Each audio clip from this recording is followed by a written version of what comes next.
नमस्कार दोस्तों।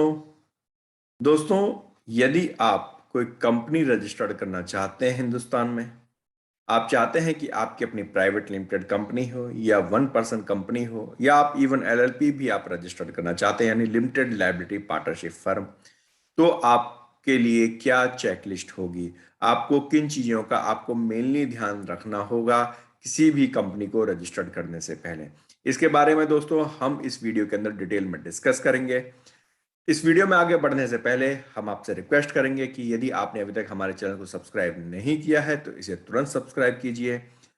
मैं CA Prabhakar Gupta, Suresoft tax professional की तरफ से आपका हार्दिक अभिनंदन। दोस्तों, हम बात कर रहे हैं checklist for registering A company in India. किसी कंपनी को यदि हमें इंडिया में रजिस्टर करना है तो उसकी क्या मेन चेकलिस्ट रहेंगी? So as defined by the Companies Act 2013, we must guarantee that checklist requirements are met। यानी कि 2013 जो कंपनीज एक्ट है उसके अकॉर्डिंग आपको ये सभी चेकलिस्ट आपको ध्यान रखनी होंगी कंपनी रजिस्टर्ड करने से पहले। सबसे पहली बात है two directors for a private limited company. A private limited company must have at least two directors with a maximum of 15। A minimum of one of the company's director must be a resident of India। यानी कि दोस्तों, यदि आपको private limited company आपको registered करनी है तो सबसे पहली बात कि कम से कम 2 डायरेक्टर आपके होने चाहिए। मैक्सिमम आप 15 डायरेक्टर रख सकते हो। और हाँ, यदि आपकी कंपनी में कोई फॉरेन डायरेक्टर भी है तो आपको यह ध्यान रखना होगा कि कोई भी आप कंपनी रजिस्टर करते हो उसमें कम से कम एक इंडियन डायरेक्टर का होना मैंडेटरी है। यानी कि एक इंडियन डायरेक्टर जरूर होगा कंपनी के अंदर। यदि कोई फॉरेन की कंपनी भी इंडिया में अपना बिजनेस क्रिएट करना चाहती है, अपना प्राइवेट लिमिटेड कंपनी बनाना चाहती है, तो वो फॉरेन के अपने डायरेक्टर्स को रख सकती है, फॉरेन इंडिविजुअल्स को डायरेक्टर बना सकती है, परंतु एक इंडियन इंडिविजुअल भी डायरेक्टर होना मैंडेटरी है। इसके अलावा दोस्तों आपको ध्यान रखना होगा यूनिक नेम का है। यूनिक नेम का मतलब आपकी कंपनी का नाम यूनिक होना चाहिए। Unique the name of your business must be unique. The suggested name should not match with any existing companies और ट्रेडमार्क्स इन इंडिया। दूसरी बात, आपका जो नाम है किसी और कंपनी से मिलता जुलता नहीं होना चाहिए और कोई ट्रेडमार्क भी उस नाम से ना लिया हो।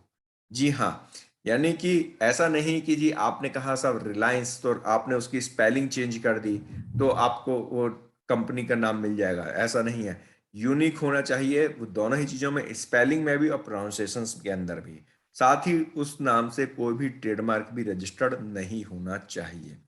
Minimum capital requirement, there is no minimum capital requirement for a company. A company should have an authorised capital for at least 1 lakh. तो दोस्तों, किसी भी कंपनी के लिए आप आज की डेट में कोई मिनिमम कैपिटल की रिक्वायरमेंट नहीं है। वो 10,000 रुपए से भी अपनी कंपनी को स्टार्ट कर सकता है, लेकिन नॉर्मली हम ये कहते हैं कि आपकी ऑथराइज कैपिटल 1 लाख रुपए की होनी चाहिए। पेड अप कैपिटल आप कम भी रख सकते हैं। नेक्स्ट है दोस्तों registered office. The registered office of a company does not have to be a commercial space. Sorry, the registered office of a company does not have to be a commercial space. इसका मतलब ये हुआ कि जरूरी नहीं है कि आपका जो रजिस्टर्ड ऑफिस है वो कॉमर्शियल स्पेस हो। आप किसी घर में भी अपना रजिस्टर्ड ऑफिस बना सकते हैं। Even a rented house can be a registered office so long as NOC is obtained from landlord. आपने अपने लैंडलॉर्ड से एनओसी ले ली हो तो ये भी कई बार क्वेश्चन आपके दिमाग में आता है कि सर मुझे क्या कॉमर्शियल स्पेस में जाकर के ही मुझे अपना रजिस्टर्ड ऑफिस बनाना होगा या मैं अपने घर पर भी अपनी कंपनी को रजिस्टर्ड कर सकता हूं? तो ऐसा कुछ भी नहीं है। आप चाहें तो अपनी कंपनी को रजिस्टर्ड ऑफिस जो है आप अपने घर को भी बना सकते हैं। हाँ, यदि आपने कोई रेंटेड हाउस, आप किराए के मकान में भी रहते हैं तो भी आप वहां पर भी अपना रजिस्टर्ड ऑफिस बना सकते हैं।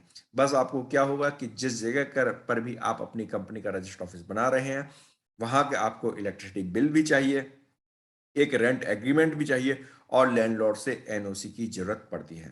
तो दोस्तों, ये बेसिक चेकलिस्ट है जो एक कंपनी को बनाने से पहले जरूरी होती है। इसके अलावा जो डायरेक्टर्स होते हैं, डायरेक्टर्स के हमें डॉक्यूमेंट्स चाहिए होते हैं। किसी भी कंपनी को हम रजिस्टर्ड करते हैं, उन डॉक्यूमेंट्स में मेनली होता है उनका पैन कार्ड, उनका आधार कार्ड, उनका voter ID, driving licence, bank statement, ये कुछ डॉक्यूमेंट्स हैं जो कि मैंडेटरी होते हैं।